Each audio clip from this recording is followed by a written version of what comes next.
It's Tuesday, November 24th. I'm Lucy Steiner. And I'm Sam Cedar. Which of these stories will you be talking about today? The General Services Administration informed the Biden campaign that they were finally ready to begin the formal transition of power process. Meanwhile, a new leaked report exposes a shocking, pervasive surveillance campaign waged by Amazon upon everyone from labor movements to environmental activists. And lastly, the Biden campaign has released a slew of cabinet picks. Here's how they stack up. You are listening to Majority FM's AM Quickie, and these are the stories you need to know.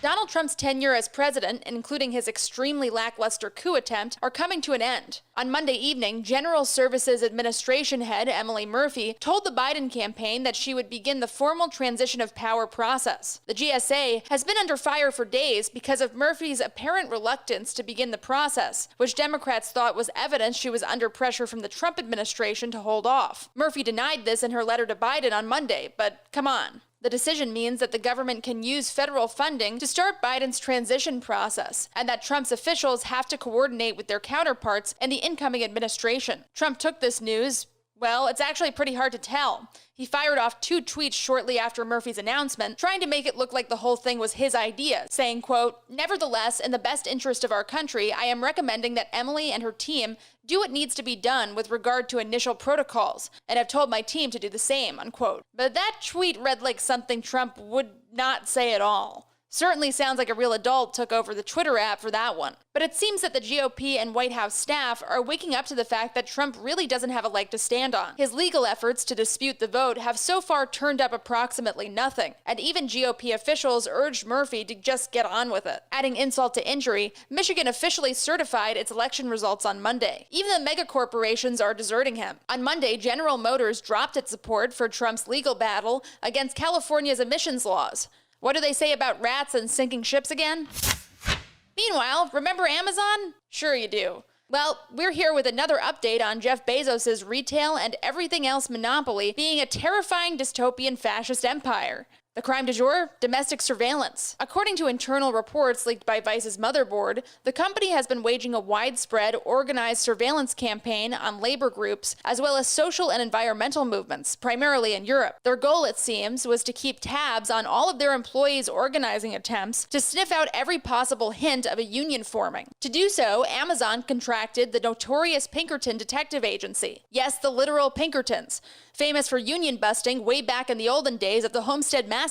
Motherboard reports that Amazon collected data, including the exact date, time, location, number of participants, and a description of what happened at most labor organizing events. And they did this for all kinds of stuff, including using social media to track organizations it saw as, quote, threats, like Greenpeace, the Yellow Vest protests in France, and Greta Thunberg's climate strike movement. In one case, the reports indicate that a Pinkerton spy was inserted into a warehouse in Poland in 2019 to investigate an allegation that managers were coaching their employees in how to complete job interviews. Amazon denied that they used the Pinkertons to spy on workers, but really at this point, who believes a single thing they say? We finally have a pretty comprehensive look at Joe Biden's cabinet. There's a lot of names out there, so let's go over some of the biggest picks rapid fire. First, we've got John Kerry. Sorry, he's not actually on the cabinet, but he will be Biden's, quote, climate czar, which climate journalist Emily Atkins said was a sign that Biden is going for a middle-of-the-road approach that hinges on GOP support. Not exactly the rapid, revolutionary change we need, but we'll see. Next up, Antony Blinken is getting the nomination for Secretary of State. He's well-liked by the general liberal establishment, but is also a creature of the icky strategic consultancy world. And he probably won't be a major departure from the Obama-Clinton State Department years. Former Fed Chair Janet Yellen is expected to take Treasury Secretary. She isn't exactly Wall Street friendly, but nor is she an open progressive fiscally. Biden's pick for Director of National Intelligence is Avril Haines. If you recognize that name, you might have read one of the many articles about her developing Barack Obama's drone strike policy and covering for the CIA's torture programs during the Bush administration. Yay! Rounding out the International Relations Corps is Jack Sullivan as National Security Advisor and veteran diplomat Linda Thomas Greenfield as Ambassador to the UN. Sorry to Pete Buttigieg for missing out on that last one.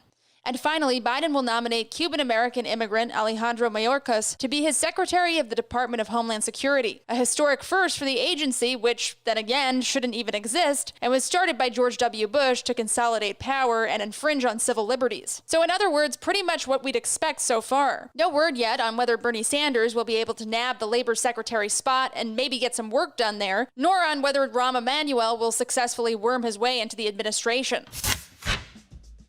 And now, for some quicker quickies. Quicker Quickie. 87-year-old Dianne Feinstein announced on Monday that she will not seek the Judiciary Committee chairmanship or any ranking position in Senate leadership when the new Congress comes in 2021. That would mean that if the Democrats do manage to win the Georgia runoffs and take the Senate, there's no chance Feinstein would be in charge. We can only hope that retirement follows. Republican Kelly Loeffler, one of the most openly corrupt politicians in the Senate, is returning to the campaign trail for her January 5th Georgia runoff, despite the fact that she might have COVID, seeing as she tested both positive, then inconclusive, then allegedly negative in the past 3 or so days. In the bad news column, the surge of coronavirus cases that used to be largely contained to the upper Midwest is now nationwide, the New York Times reports, showing that cases have risen sharply in 9 non-Midwest states in recent days. This thing is spiking massively all over. But finally, and very good news, we have a third major company that claims to have a vaccine that's 90% effective in early tests. AstraZeneca joins Pfizer and Moderna as companies with a supposedly working vaccine. Quicker Quickie. That's all for the AM Quickie today. Join us this afternoon on the Majority Report.